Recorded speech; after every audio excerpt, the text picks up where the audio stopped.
ဒီမင်္ဂလေးတွေကတော့ကျွန်တော်တို့တခြားမင်္ဂလေးထက်ပိုလာတယ်ဗျာသူတို့မှာ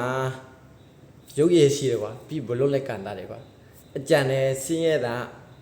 ချမ်းသာတာကျွန်တော်မရွေးကွာကျွန်တော်သူတို့ဘလုံးကန်တာလဲကျွန်တော်တော်တော်လေးလာနေဗျာဘာဖြစ်လို့လဲလာတာလဲဆိုတော့ကျွန်တော်ဘလုံးချစ်လို့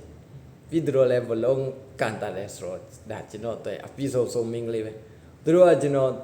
တီးမတီးဗျာဒါပေမဲ့သူတို့ဘလုံးကန်တာတဲ့မင်္ဂလေးကကျွန်တော်အဲ့လိုဟောဖြစ်ပြီးသားစိတ်ထဲမှာဘယ်လိုပြောအားပေးပြီးသားဟောအားပေးပြီးသား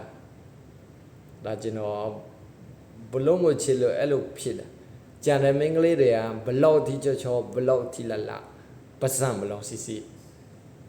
ကျွန်တော်အဲ့လိုထိစိတ်ဝင်စားဖို့ဗျာဒါပေမဲ့ဘလုံးကန်တာတဲ့မင်္ဂလေးကကြံတဲ့နောက်ကျောင်းနဲ့ကျွန်တော်တို့မကြည့်တော့သူတို့ဘလုံးကန်တာဟိုပဲကျွန်တော်တို့စိတ်တူမြည်တူဖြစ်သွားပြီဗျာဒါသူတို့ကိုချစ်ကြောင်းပါငယ်ပြောတာမသူတို့လည်းကျွန်တော်မသိဘူးကျွန်တော်လည်းသူတို့ကိုမသိပါဘူးဒါပေမဲ့သူတို့ဘလုံးကန်တတ်တဲ့အကြောင်းလေးကျွန်တော်အဲ့ဒါလေးသူတို့အတွက်ရောကျွန်တော်အားပေးမှုဖြစ်နေစိတ်ကြည်နေမှုဖြစ်နေဗျာအဲ့ဒါလေးပြောချင်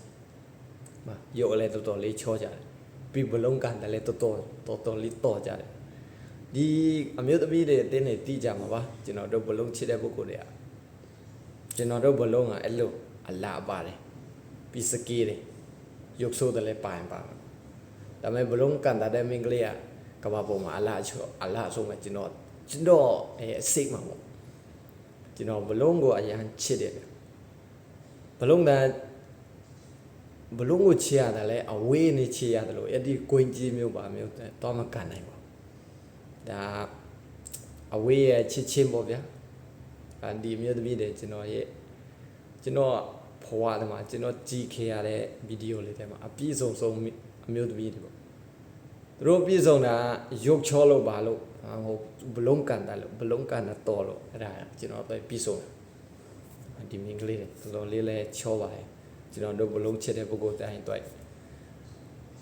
အားဖြစ်စေမယ်လို့ကျွန်တော်လုပ်တဲ့ဗီဒီယိုလေးပါဗျာ